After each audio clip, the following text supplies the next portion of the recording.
Cordial saludo a todos los oyentes de Radio María. Un día más, con la gracia del Señor, proseguimos el comentario del Catecismo de nuestra Madre la Iglesia. La parte primera, la parte segunda del Catecismo, mejor dicho, que nos habla de la liturgia y de la economía sacramental, nos adentra hoy a partir del punto 1084. La obra de Cristo en la liturgia. El Cristo glorificado, presente en la liturgia. El punto 1084 dice así: sentado a la derecha del Padre y derramando el Espíritu Santo sobre su cuerpo, que es la Iglesia, Cristo actúa ahora por medio de los sacramentos, instituidos por Él, para comunicar su gracia. Los sacramentos son signos sensibles, palabras y acciones, accesibles a nuestra humanidad actual. Realizan eficazmente la gracia que significan en virtud de la acción de Cristo y por el poder del Espíritu Santo. Así pues, este primer punto pues nos encuadra perfectamente. Yo creo que es un punto de encuadre en el que nos hace entender que la liturgia que celebramos aquí, está presidida por el Cristo glorificado que está sentado a la derecha del Padre. Esto es importantísimo, porque si no, no entenderíamos lo que es la liturgia. La liturgia que realizamos aquí es un eco de la liturgia celestial presidida por el Cristo glorificado sentado a la derecha del Padre. Es más, fijaros, cuando aquí celebramos la liturgia, pues sabéis que el sacerdote que la preside suele estar sentado pues en lo que se llama la sede. La sede pues es uno de los elementos litúrgicos, que es una silla más solemne, un sillón más solemne, pues en el que se sienta el que preside. Esa silla, esa sede, es un signo, está evocando aquel lugar en el que está sentado Cristo a la derecha del Padre. No se trata de que por deferencia o por educación al sacerdote se le ha puesto un asiento un poco más elegante. No es un signo de respeto hacia la persona del sacerdote. No es eso. La sede en la que se sienta el que preside está evocando aquel lugar en el que está Cristo sentado a la derecha del Padre. Es, por lo tanto, un eco de que nos dice cuidado, no nos quedemos en los signos que estamos viendo aquí, porque ese sacerdote que preside esta celebración no es sino un signo vivo del Cristo glorioso. La liturgia sería imposible, ¿no? O sea, no existiría liturgia si Cristo no estuviese resucitado y ascendido a los cielos. No existiría, sería un teatro, sería otra cosa. La liturgia tiene razón de ser porque es la prolongación en la economía actual de la salvación, ¿no? La prolongación de la acción de Cristo que desde el cielo está bendiciendo al mundo. Pues eso dice este punto: sentado a la derecha del Padre, derrama su Espíritu Santo. O sea, Él no ascendió a los cielos, pero desde luego no nos dejó huérfanos. Está actuando incluso con una capacidad de derramar su gracia pues superior a la que tenía mientras que vivió entre nosotros aquellos 30 años, 33 años que estuvo entre nosotros en su etapa terrena. En esos 33 años que algunos a veces pues podemos pensar o pueden pensar equivocadamente que envidiaron, ¿no? Pueden envidiar el no haber sido testigos de aquella etapa terrena de Jesucristo, y sin embargo no hay nada que envidiar. No hay nada que envidiar porque la acción de gracia, o sea, el don de Cristo hacia nosotros es muy superior en este momento desde el cielo que el que pudo tener cuando estuvo en Palestina, porque estando en Palestina él estaba condicionado pues también a lo que son las limitaciones de su humanidad corporal.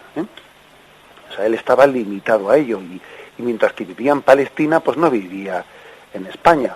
Mientras que vivía en Palestina, pues los indios que estuviesen entonces en una América que estaba sin descubrir, pues no conocían, o sea, no estaban recibiendo directamente esa gracia de Cristo. Sin embargo, ahora Cristo, desde los cielos, derrama su gracia sin la limitación que podía suponer el que la encarnación estuviese teniendo lugar únicamente en un lugar histórico concreto, en un espacio y tiempo, ¿no? Desde el cielo, desde el trono del cielo, el Cristo glorioso no tiene limitaciones ni de espacio ni de tiempo. Su gracia es capaz de enviarla a los hombres de todos los tiempos. Incluso a los hombres que estaban antes, Él envió su gracia a los hombres que estaban antes de haber llegado a Él. De todos los tiempos, de todos los lugares. Esta es la economía actual de la salvación, ¿no? Que supera también pues las limitaciones históricas, ¿no? Cristo desde el cielo, sentado a la derecha del Padre, derrama su Espíritu Santo. Y derrama su Espíritu Santo sobre su cuerpo místico. Esta iglesia es su cuerpo místico, el cuerpo místico de Cristo. Y derrama su Espíritu Santo sobre este cuerpo místico. La cabeza derrama su gracia sobre su propio cuerpo por medio de los sacramentos. Sacramentos que Él instituyó. Él instituyó cuando estuvo presente entre nosotros, ¿no? En aquella etapa del Cristo histórico, cuando se insertó en nuestra historia. Entonces instituyó los sacramentos.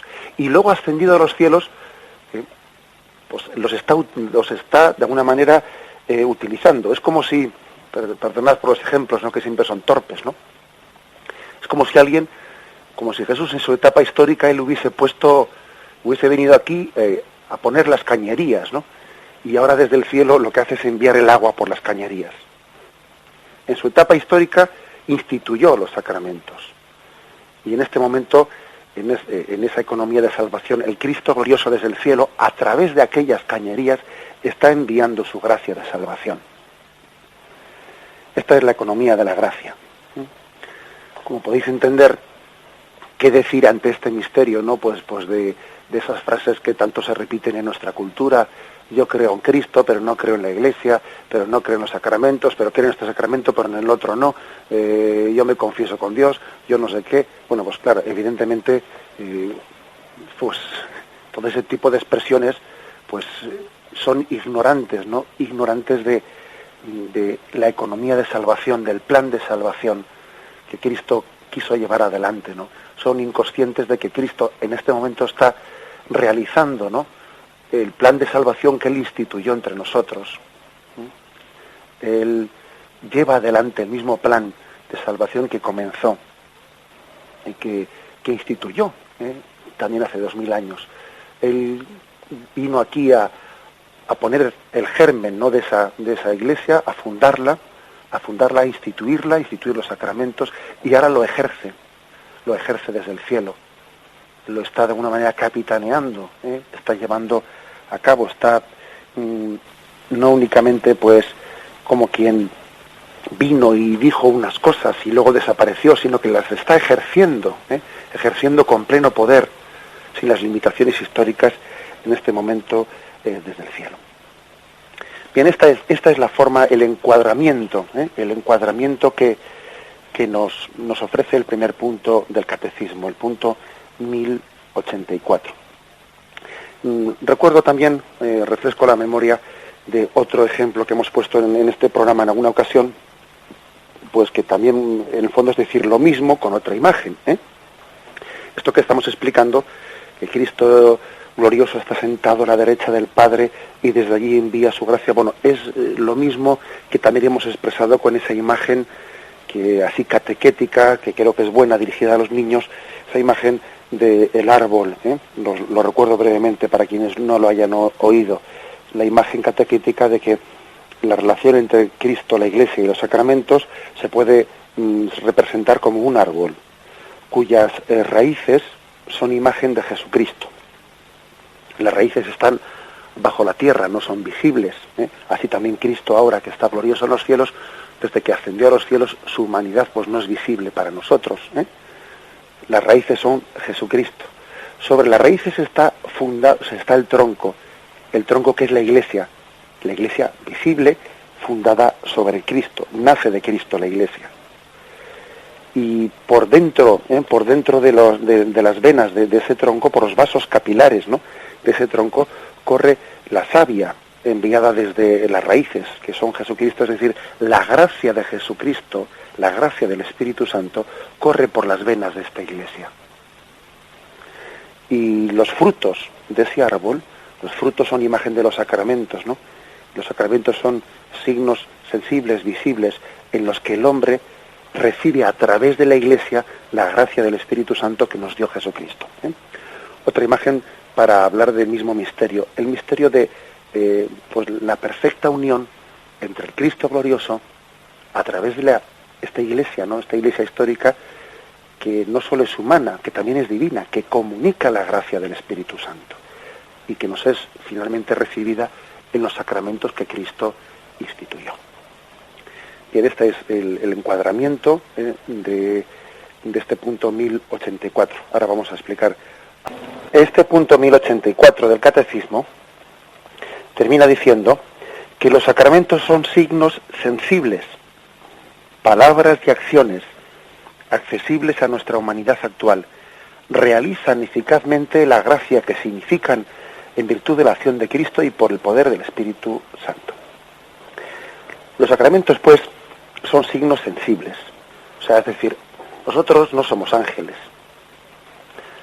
El hombre tiene una dimensión corporal que está también ligada a lo sensorial, ¿eh? O sea, es decir, necesitamos percibir las cosas sensiblemente, necesitamos ver, necesitamos oír, necesitamos tocar. Eso forma parte de nuestra, pues de nuestra antropología, de nuestra forma de ser. Y eso no es imperfecto, no sencillamente es así, o sea, somos así. Y entonces Dios también se ha adaptado a nuestras entendederas, como se dice popularmente. Se ha adaptado a nuestra forma de comprender y se expresa en nuestro lenguaje. Dios se expresa en nuestro lenguaje. La revelación de Dios, pues, utiliza palabras y signos visibles, gestos visibles, ¿no? Y esos son los sacramentos. Los sacramentos son palabras y gestos visibles, a través de los cuales nuestros sentidos pueden entender. En el fondo, pues hay que decir que es una vez más un signo, o sea, una manifestación de la misericordia de Dios que se abaja a nosotros para que podamos entenderle. Algo parecido a lo que hace la madre o el padre, ¿no? Cuando habla con un niño, pues utiliza un lenguaje y un tono de voz de niño, y al niño pues le decimos cosas que si le dijésemos a otro, pues parecerían ridículas. O sea, si hablásemos con el mismo tono con el que hablamos a un niño, ¿no? A un niño, pues eso, de unos meses, de un añito, con ese tono con el que le hacemos entender cosas, ¿no? Pues si le dijésemos a un adulto, sería ridículo. ¿Qué está? ¿Me toma a mí por...? Claro, pues es que evidentemente nos hemos adaptado a esa forma del niño, a hacerle esas cositas que el niño sonríe. O sea, eso mismo hace Dios con nosotros. Se adapta a nuestra capacidad de entender, ¿no?, en palabras y en signos visibles. Bendita misericordia de Dios que se abaja, ¿no?, esta es la divina parte de esa divina misericordia, ¿eh? Y no en vano la solemnidad de la divina misericordia que celebra la Iglesia el segundo domingo de Pascua es precisamente, pues, está engarzada el día en el que Jesucristo dijo a los apóstoles: recibid el Espíritu Santo para perdonar los pecados, recibid el Espíritu Santo para celebrar los sacramentos. Los sacramentos son la divina misericordia de Dios que se abaja a nosotros, pues, y habla en nuestro lenguaje, habla con nuestras palabras, habla con nuestros signos. Divina misericordia, de la pedagogía divina que tiene paciencia con nosotros. Por lo tanto, decimos, sacramentos, signos sensibles que están significando cosas, significándolas. Y eso pues es importante que guardemos los signos, porque a veces los signos pues nosotros pretendemos cambiarlos y entonces pues pierde el sentido de las cosas. Por ejemplo, ese ejemplo que os he puesto antes, de que la sede en la que el sacerdote se sienta, ¿no?, en la celebración litúrgica, significa, es un símbolo de aquella sede en la que el Cristo glorioso está sentado a la derecha del Padre, ¿no? Y precisamente pues se pone un asiento más solemne, pues lógicamente dependiendo de la iglesia, pues será más solemne o menos solemne, ¿no? Pero bueno, siempre es más solemne que el resto de los asientos, pues para representar eso, que ese asiento es imagen del trono celestial en el que está sentado Jesucristo. Y ahora va uno de nosotros, queriendo ser muy original, y se le ocurre decir, no, porque Jesucristo se hubiese sentado pues en el suelo como los demás apóstoles, y Jesucristo no hubiese tenido pues un asiento especial. Entonces vamos a ser nosotros más creativos, y entonces en vez de poner una sede para que el sacerdote se siente, vamos a poner pues una banqueta a la misma altura, no sé qué. Como yo tengo que decir que estoy contando pues una anécdota real y concreta, ¿no? Sí, pero claro, pero no pretendas ser tú tan original, porque es que esa sede, ese asiento, no está representando al Cristo que se sentaba con sus apóstoles pues en el monte para compartir con ellos la comida, sino que está representando al Cristo glorioso que ahora está sentado a la derecha del Padre en el trono de la Jerusalén celestial.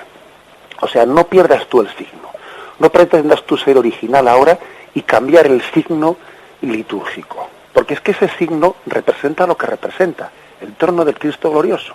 O sea, es decir, se trata de signos sensibles que significan algo. Que significan algo.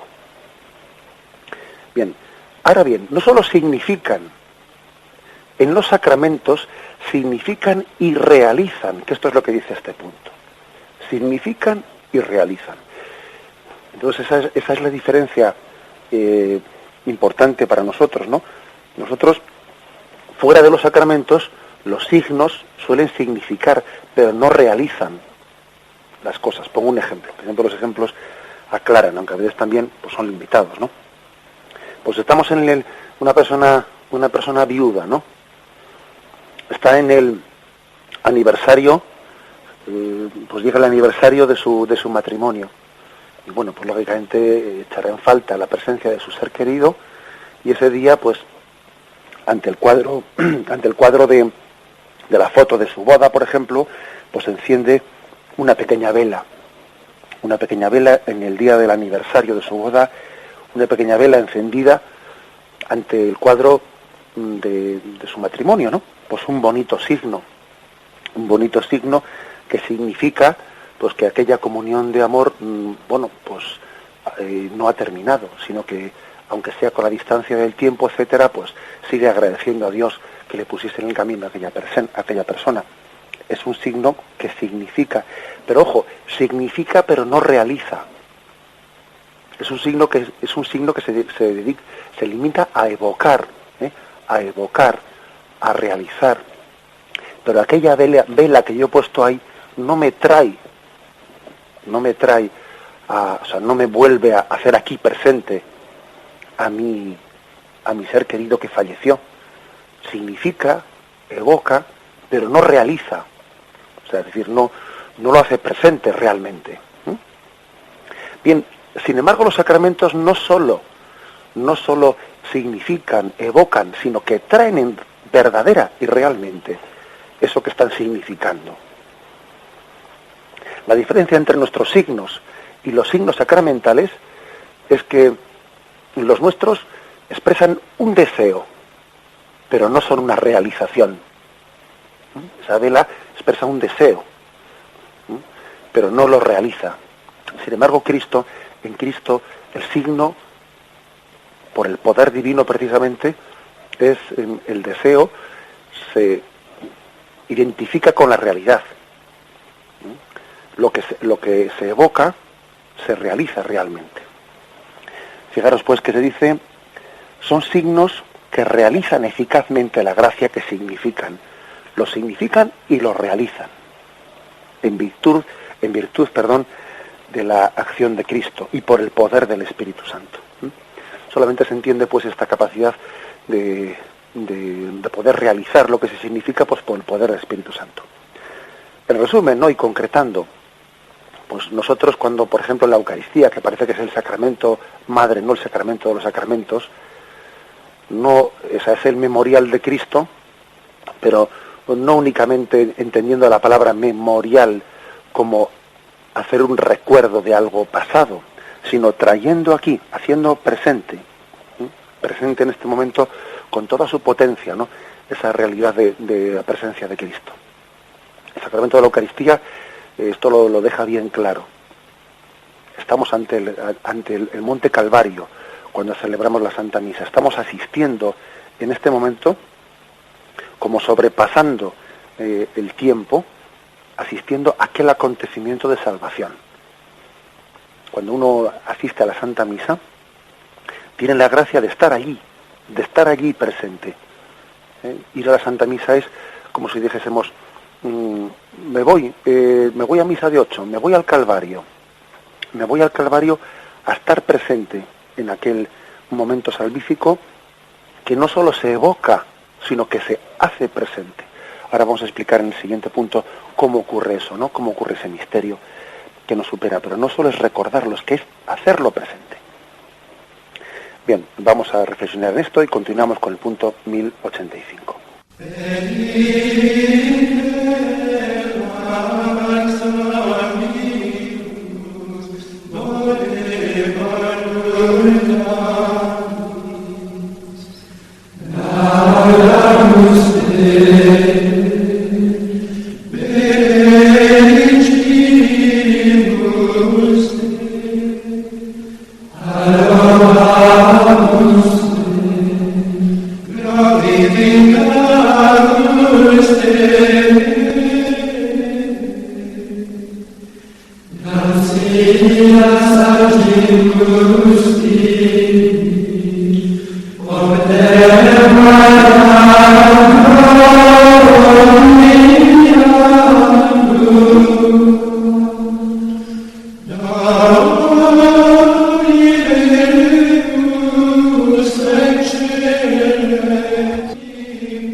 El punto 1085 del Catecismo dice así: en la liturgia de la Iglesia, Cristo significa y realiza principalmente su misterio pascual. Durante su vida terrestre, Jesús anunciaba con su enseñanza y anticipaba con sus actos el misterio pascual. Cuando llegó su hora, vivió el único acontecimiento de la historia que no pasa. Jesús muere, es sepultado, resucita de entre los muertos y se sienta a la derecha del Padre una vez por todas. Es un acontecimiento real, sucedido en nuestra historia, pero absolutamente singular. Todos los demás acontecimientos suceden una vez y luego pasan y son absorbidos por el pasado. El misterio pascual de Cristo, por el contrario, no puede permanecer solamente en el pasado, pues por su muerte destruyó la muerte, y todo lo que Cristo es y todo lo que hizo y padeció por los hombres participa de la eternidad divina y domina así todos los tiempos, y en ellos se mantiene permanentemente presente. El acontecimiento de la cruz y de la resurrección permanece y atrae todo hacia la vida. Un punto importantísimo, ¿no?, para entender lo que es la liturgia. Fijaros, aquí se dice que ha habido un único acontecimiento en la historia, un único acontecimiento que no ha sido absorbido por el pasado. Ese único acontecimiento ha sido, pues, la muerte, resurrección de Cristo y ascensión a los cielos. Los demás acontecimientos han sido absorbidos por el pasado. Pues la guerra de las Galias, cualquier acontecimiento que se me ocurra decir a mí, no sé qué, todos los acontecimientos han sido absorbidos por el pasado. ¿Por qué el acontecimiento de Jesucristo del Calvario no ha sido absorbido por el pasado? ¿Qué es lo que le hace a este acontecimiento distinto? Bueno, pues lo que le hace distinto a este acontecimiento es que, yo diría un doble motivo. Primero, que ese acontecimiento lo estaba viviendo una persona divina. Ese Jesús que estaba ahí era la segunda persona de la Santísima Trinidad que había tomado nuestra carne humana. O sea que era verdadero hombre, sí, pero ojo, verdadero Dios. Y como verdadero Dios que era, ese ofrecimiento que hizo Cristo en el Calvario, esa resurrección y esa ascensión a los cielos, era un acto de una persona divina que estaba ofreciendo aquel acontecimiento, estaba ofreciendo el acontecimiento de la cruz, lo estaba ofreciendo a Dios Padre, a la primera persona de la Santísima Trinidad. Y por lo tanto, aunque sea un acontecimiento histórico, al mismo tiempo es un ofrecimiento que tiene lugar en el cielo, en la trascendencia, de que la segunda persona de la Santísima Trinidad ofrece a la primera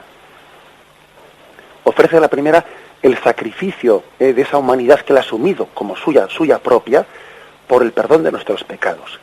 Por lo tanto, aunque es un acontecimiento que tiene lugar en la historia, trasciende la historia, porque es la ofrenda de una persona divina, que lógicamente participa totalmente, claro, de la eternidad de Dios. Por eso, sí, se trata de un acontecimiento histórico, es decir, Cristo murió una sola vez y ocurrió, pues eso, ¿no?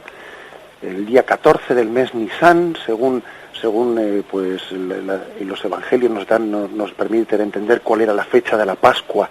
Aquel año sucedió aquel día histórico. Un día histórico en el que además cuentan los evangelios cómo hubo un eclipse, hubo un terremoto en la muerte de Cristo. Sí, de acuerdo, ocurrió entonces, pero aquel hecho histórico, como lo estaba protagonizando una persona divina que hizo un ofrecimiento a Dios Padre, su ofrecimiento trascendió la historia y entró en la eternidad. Por lo tanto, cada vez que nosotros celebramos la Santa Misa, estamos participando de aquel ofrecimiento que está teniendo lugar en el cielo ahora mismo, porque en la eternidad no hay tiempo. En la eternidad no hay tiempo, por lo tanto, lo que ocurrió entonces en el Monte Calvario es hoy. Cristo hoy ofrece su vida al Padre por la salvación del mundo. Aquí en la tierra ocurrió eso hace 2000 años. No, pero en el cielo, como no hay tiempo, está ocurriendo hoy, fuera del tiempo. Es hoy cuando ese ofrecimiento que Cristo ofrece al Padre vuelve a ser actualizado en la misa, a la misa a la cual asistas tú hoy, en la que vaya a presidir un servidor en el día de hoy. Hoy está aconteciendo de nuevo. Porque lo que pasó en el Calvario pasó a la eternidad, y desde la eternidad lo hacemos presente hoy mismo. Imagínate un triángulo, ¿no? Desde el Calvario pasó a la eternidad, y desde la eternidad se va a realizar hoy en tu parroquia. Se va a actualizar el mismo sacrificio de Cristo. Ojo, no le vamos a volver a sacrificar, a matar. Si fuese así no nos atreveríamos a celebrar la misa. Es actualizar el único sacrificio que ocurrió entonces, de forma incruenta. Esto se explica únicamente pues porque, claro, quien hizo aquello era una persona divina. Y como persona divina, aunque estaba realizando un acontecimiento dentro de la historia, al mismo tiempo trascendía la historia e insertaba eso en la eternidad, para poder ser actualizado ahora en cada sitio en el que se celebra un sacramento. Por eso verdaderamente cuando vamos a la Santa Misa podemos decir, voy al Calvario y estoy presente en el Calvario como Juan y María estaban al pie de la cruz. Y estoy presente en la resurrección, en aquella piedra que se corre y de la cual sale Cristo glorioso. Y estoy presente en la ascensión. Pues esta es la grandeza de este sacramento, ¿no? Mejor dicho, de los sacramentos, porque todos los sacramentos, ¿no?, tienen este mismo misterio. Este punto del catecismo nos recuerda cómo Cristo en su vida terrestre anticipó el misterio de Pascual. Resulta que el Jueves Santo, el jueves en el que Jesús instituyó la Eucaristía, era la víspera del Calvario. O sea, Jesús en los signos que instituyó, anticipó lo que iba a ocurrir. Tomad y comed, esto es mi cuerpo que se entrega por vosotros. Tomad y comed. Todavía no había ocurrido, pero Jesús estaba adelantando a la víspera lo que iba a pasar al día siguiente. Bien, pues si Cristo adelantó a la víspera lo que iba a ocurrir al día siguiente, ahora mismo yo cuando celebro la misa lo que hago es, pues igual que él adelantó un día, yo lo pospongo otros días. ¿Por qué? Pues por el poder divino que participa de la eternidad. Y en la eternidad no hay tiempo. En la eternidad no hay tiempo, sino que participamos de la eternidad de Dios. Participamos de la eternidad.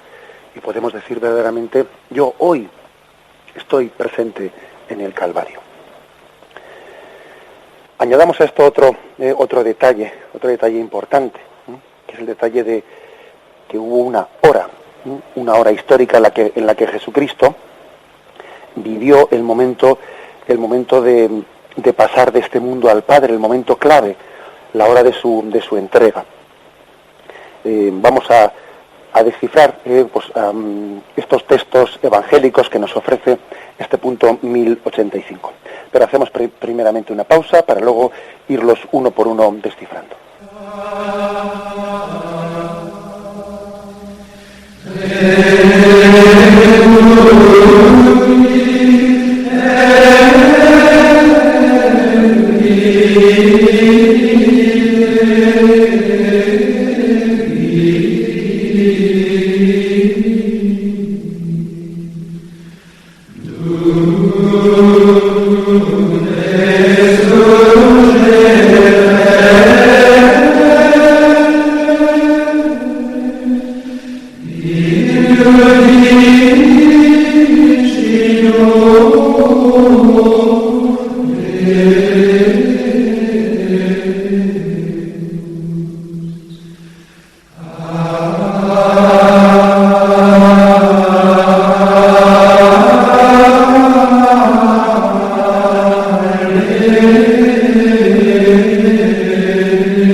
Nos ofrece unos textos bíblicos para que entendamos el misterio que estamos explicando. El primero es el de Juan 13:1. Antes de la fiesta de la Pascua, sabiendo Jesús que había llegado su hora de pasar de este mundo al Padre, habiendo amado a los suyos que estaban en el mundo, los amó hasta el extremo. O sea, se habla de su hora, la hora de Cristo que luego quedó eternizada. Es como si hubo un tiempo que luego pasó a ser eterno, es la hora de su ofrenda al Padre en la cruz. Y dice Juan 17:1. Así habló Jesús y alzando los ojos al cielo dijo: Padre, ha llegado la hora, glorifica a tu Hijo, para que tu Hijo te glorifique a ti. Es curioso porque el Evangelio de San Juan, algunos le han llamado el Evangelio de la hora, porque al comienzo del Evangelio dice: todavía no ha llegado mi hora, mujer, todavía no ha llegado mi hora. Más tarde dice: se acerca mi hora. Y finalmente termina diciendo: esta es mi hora. ¿Por qué Jesús le da tanta importancia a esa hora, a la hora de su entrega en el monte, en el Calvario, ¿no?